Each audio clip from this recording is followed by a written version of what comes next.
Assalamualaikum warahmatullahi wabarakatuh. Saya dari kelompok 2 ingin mempresentasikan kelompok kimia yang membahas materi tentang titrasi asidimetri dan titrasi permanganometri. Yang beranggotakan saya sendiri, Dila Agnestina, sebagai moderator, Dela Nur Alfiani, Dita Lestari, Didin, Diki, Dini, Dita Sri Rahayu, Vega, Vina Ivanka, Widi, Widiana Permanasari, dan Yunia sebagai pemateri. Untuk mempersingkat waktu, langsung saja kita membahas materi tentang titrasi asidimetri. Titrasi asidimetri merupakan satu jenis metode titrimetri yang memanfaatkan reaksi asam basa, yakni reaksi penetralan dalam prosesnya. Perhitungan asidimetri akan dijelaskan oleh Yunia Purwanti. Kepadanya saya persilahkan. Saya Yunia Purwati dengan nomor NIM 20042777046. Di sini saya akan menjabarkan data hasil pembakuan dan penetapan kadar dari titrasi asidimetri. Yang pertama, data pembakuan. Dalam pembakuan ini di titrasi asidimetri kami menggunakan titran HCl dan zatnya Na2CO3 anhidrat. Dalam penimbangannya ada 4 data. Yang pertama, zat ditambah kertas perkamen. Yang kedua, kertas perkamen ditambah sisa zat. Dan yang ketiga, berat zat, yaitu hasil zat ditambah kertas perkamen dikurangi kertas perkamen ditambah zat sisa. Dan yang keempat, ada volume titranya, itu titran HCl. Kami melakukan titrasinya sebanyak 3 kali. Data pertama yaitu zat ditambah kertas perkamen.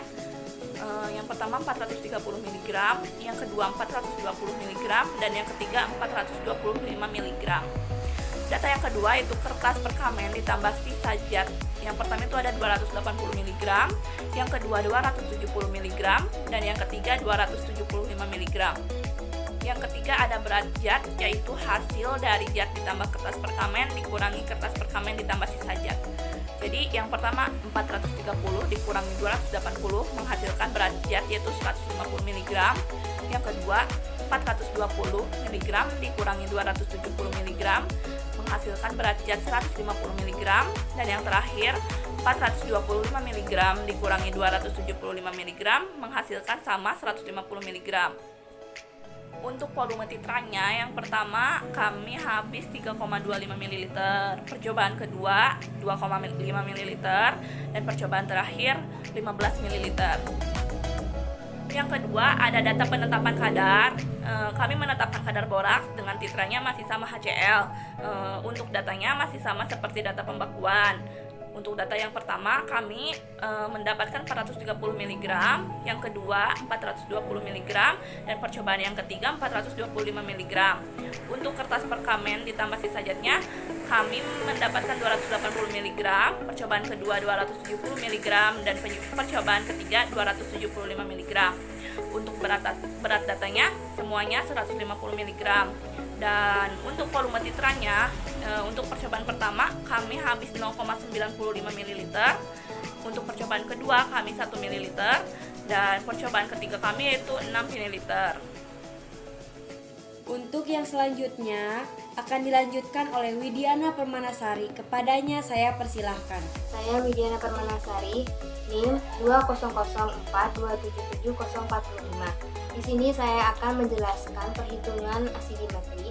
Yang pertama yaitu rata-rata pembakuan miligram, yaitu 150 ditambah 150 ditambah 150 dibagi 3 sama dengan 150 mg. Nah, untuk rata-rata pembakuannya mililiter yaitu 3,25 ditambah 2,5 dibagi 2 sama dengan 2,875 ml. Untuk rata-rata penetapan kadar yang miligram yaitu 150 ditambah 150 dibagi 2 sama dengan 150 mg. Untuk rata-rata penetapan yang miligram yaitu 0,95 ditambah 6 dibagi 2 sama dengan 3,475 ml. Kemudian perhitungan pembakuan HCl 0,1N dan NaCO3 itu kita akan menghitung normalitas dari HCl dengan rumus gram dikali 1000 per BE kali volume pelarut mililiter. Kita akan menghitung normalitas HCl-nya, yaitu gram 0,15 dikali 1000 per BE-nya 106 per 2 dikali volume pelarut 2,875 sama dengan 0,984 N. Untuk materi penetapan borak akan dijelaskan oleh Diki. Kepadanya saya persilahkan. Assalamualaikum warahmatullahi wabarakatuh. Perkenalkan, nama saya Dikripke Fajari. Saya dari tingkatan D3 Farmasi tingkat 1 dengan nomor NIM 242777011. Oke, di video kali ini saya akan menjelaskan tentang penetapan borak. Penetapan borak yaitu volume titrasi HCl 0,975 mg borak 150 ml. BE borak 384 per 2 sama dengan 191 mR atau val. Na2B407 dikurang 10H2O ditambah 2HCl, jadi 2NaCl ditambah 4B dalam kurung OH 3 ditambah 5H2O. Persen kadar borak V7Cl dikali NiIC dikali BE borak miligram borak dikali 100 kadar borak 0,970 mili dikali 0,984 N dikali 191 dibagi 150 mg dikali 100%, jadi hasilnya 122,16%. Untuk pembahasan asidimetri akan dijelaskan oleh Dela Nur Alfiani. Kepadanya saya persilahkan. Perkenalkan, nama saya Dela Nur Alfiani, NIM 204277008. Di sini saya akan membacakan tentang pembahasan asidimetri. Pada praktikum, titrasi asidimetri ini dilakukan dua langkah kerja. Pertama adalah pembakuan larutan HCl dan yang kedua adalah penetapan kadar, yang mana keduanya sama-sama dilakukan sebanyak 3 kali percobaan.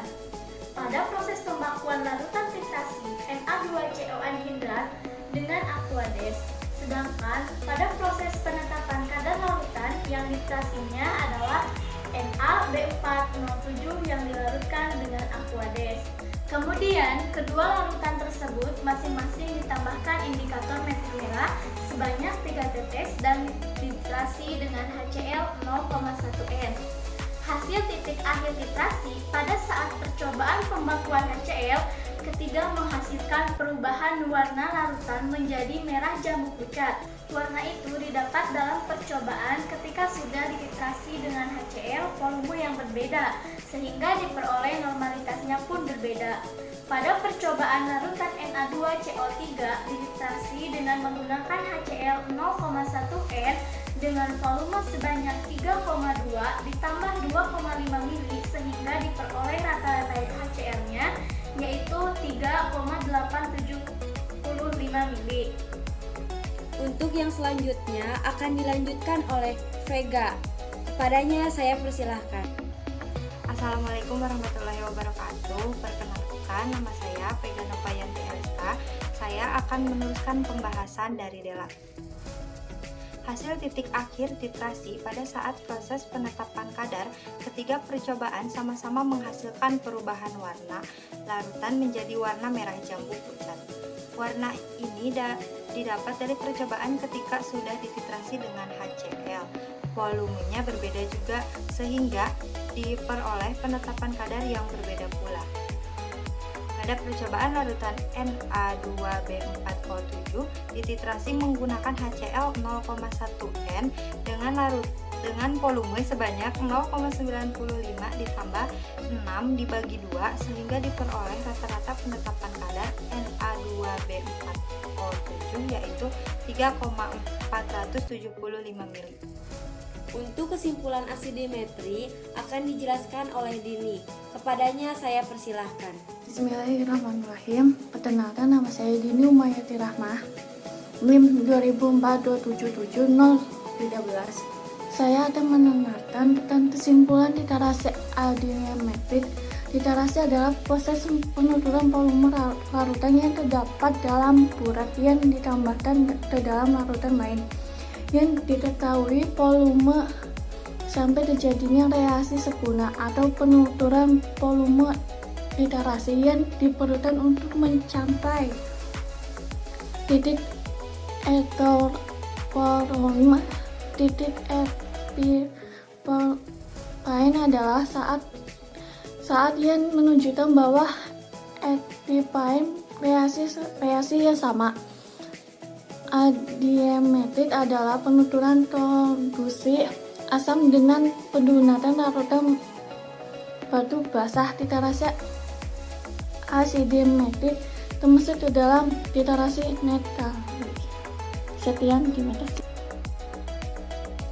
Untuk materi yang kedua, materi tentang titrasi permanganometri. Titrasi ini digunakan untuk menetapkan kadar reduktor dalam suasana asam dengan menggunakan kalium permanganat sebagai titran. Untuk perhitungan titrasi permanganometri akan dijelaskan oleh Dita Lestari.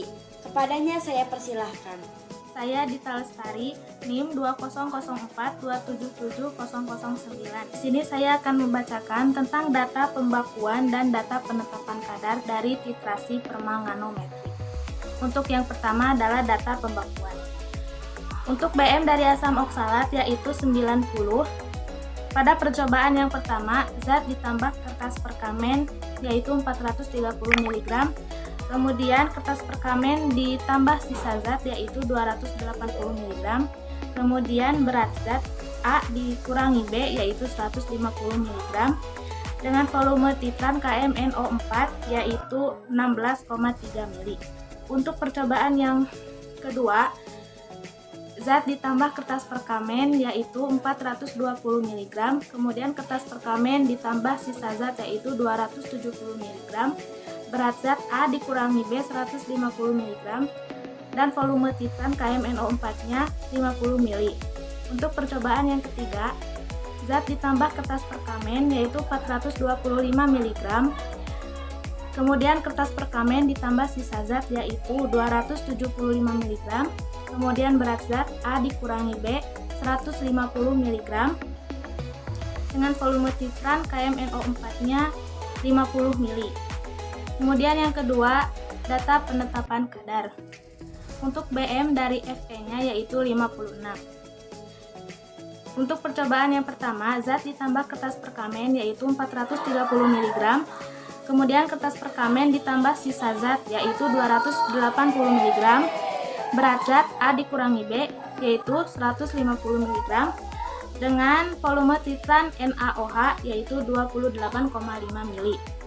Untuk percobaan yang kedua, zat ditambah kertas perkamen yaitu 420 mg. Kemudian kertas perkamen ditambah sisa zat yaitu 270 mg. Kemudian berat zat A dikurangi B yaitu 150 mg dengan volume titran NaOH yaitu 28,3 mili. Untuk percobaan yang ketiga, zat ditambah kertas perkamen yaitu 425 mg. Kemudian kertas perkamen ditambah sisa zat yaitu 275 mg dan berat zat A dikurangi B yaitu 150 mg dengan volume titran NaOH 25 mili. Untuk yang selanjutnya, menghitung rata-rata akan dijelaskan oleh Saudari Pina. Kepadanya saya persilahkan. Assalamualaikum warahmatullahi wabarakatuh. Perkenalkan, nama saya Pina Ipanka, NIM 2004-277-043. Di sini saya akan menjelaskan tentang perhitungan rata-rata permanganometri. Yang pertama, saya akan menjelaskan tentang perhitungan rata-rata pembakuan permanganometri miligram. Yang cara perhitungannya yaitu semua berat zat dibagi 3. Jadi 150 tambah 150 tambah 150 per 3 dan hasilnya 150. Yang kedua, cara perhitungan rata-rata permanganometri pembakuan mili. Cara mengerjakannya yaitu volume ditambah berat zat dibagi 2. Jadi 16,3 tambah 150 per 2 dan hasilnya 66,3. Disederhanakan lagi menjadi 33,15 mili. Yang ketiga, cara perhitungan rata-rata penetapan kadar miligram. Cara perhitungannya yaitu berat zat ditambah berat zat per 2, jadi hasilnya 150. Yang keempat, cara perhitungan rata-rata penetapan kadar mili. Cara perhitungannya yaitu volume ditambah volume per 2, hasilnya 56,8 dan disederhanakan lagi menjadi 28,4. Untuk perhitungan yang selanjutnya akan dilanjutkan oleh Saudara Didin. Kepadanya saya persilahkan.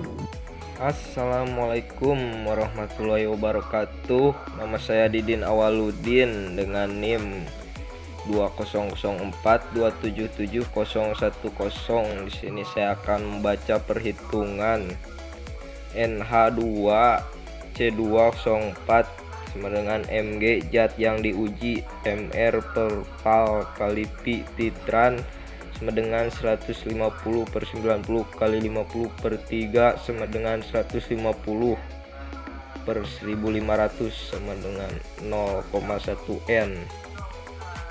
NFE sama dengan P1 N1 sama dengan P2 N2 01 sama dengan 50 N2 15,01 per 50 sama dengan 1 per 5 per 50 sama dengan 0,03% kadar sama dengan Pi sama dengan KMNO4 kali N KMNO2 kali BE FE kali 100%. Mg Fe sama dengan 28 4 kali 0,3 kali 55 per 150 kali 100% sama dengan 46,86 per 150 kali 100% sama dengan 0,3124 kali 100% sama dengan 31,24%. Wassalamualaikum warahmatullahi wabarakatuh. Untuk selanjutnya saya persilahkan kepada Dita Sri Rahayu untuk menjelaskan pembahasan titrasi permanganometri. Kepadanya saya persilahkan. Perkenalkan, nama saya Dita Sri Rahayu, NIM 20042770014. Saya akan menjelaskan pembahasan titrasi permanganometri. Pada percobaan titrasi permanganometri dilakukan 2 langkah kerja. Pertama, pembakuan kalium permanganat, dan yang kedua yaitu penetapan kadar. Untuk proses penetapan kadar, larutan yang dititrasi adalah besi dan asam sulfat. Sedangkan untuk proses pembakuan kalium permanganat, larutan yang dititrasi adalah asam oksalat dalam asam sulfat, baik dalam proses pembakuan maupun proses penetapan kadar. Larutan harus dipanaskan hingga mencapai 70 derajat Celcius. Hal ini dilakukan karena titrasi permanganometri. Jika dilakukan pada suhu ruangan, reaksinya sangat lambat. Oleh karena itu, dibutuhkan dalam keadaan yang sangat asam dan harus dalam suhu yang tinggi atau menggunakan katalis. Baru reaksinya dapat berjalan dengan lebih cepat. Hasil titik akhir titrasi pada saat proses pembakuan kalium permanganat yaitu ditandai dengan adanya perubahan warna. Warna larutan menjadi warna merah jambu. Warna ini didapat dalam percobaan ketika sudah dititrasi dengan kalium permanganat. Volume sebanyak 33,15 mili sehingga diperoleh normalitas dari kalium permanganat yaitu 0,03 N. Hasil titrasi akhir titrasi pada saat proses penetapan kadar besi sulfat yaitu ditandai dengan adanya perubahan warna. Larutan menjadi warna merah kecoklatan. Warna ini dapat dalam percobaan ketika sudah dititrasi dengan kalium permanganat. Volume sebanyak 28,4 mili sehingga diperoleh kadar Fe dalam larutan besi sulfat yaitu 31,5 24%. Untuk yang terakhir, kesimpulan literasi permanganometri akan disampaikan oleh Widi.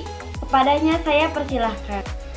Saya Widi Rahmadila Garadi dengan nomor induk mahasiswa 2004277044. Di sini saya akan menyampaikan kesimpulan dari permanganometri. Hasil titik akhir titrasi pada saat proses pembakuan kalium permanganat yaitu ditandai dengan adanya perubahan warna larutan menjadi warna merah jambu. Warna ini didapat dalam percobaan ketika sudah dititrasi dengan kalium permanganat volume sebanyak 33,15 ml sehingga diperoleh normalitas kalium permanganat yaitu 0,03 normalitas N. Hasil titik akhir titrasi pada saat proses penetapan kadar besi 2 sulfat yaitu ditandai dengan adanya perubahan warna larutan menjadi warna merah kecoklatan. Warna ini didapat dalam percobaan ketika sudah dititrasi dengan kalium permanganat volume sebanyak 28,4 ml sehingga diperoleh kadar Fe dalam larutan besi 2 sulfat yaitu 31,24%. Terima kasih atas perhatiannya. Mohon maaf atas kekurangan dan kesalahan dalam pengucapan kata-kata di video ini. Wabillahi taufiq wal hidayah. Wassalamualaikum warahmatullahi wabarakatuh.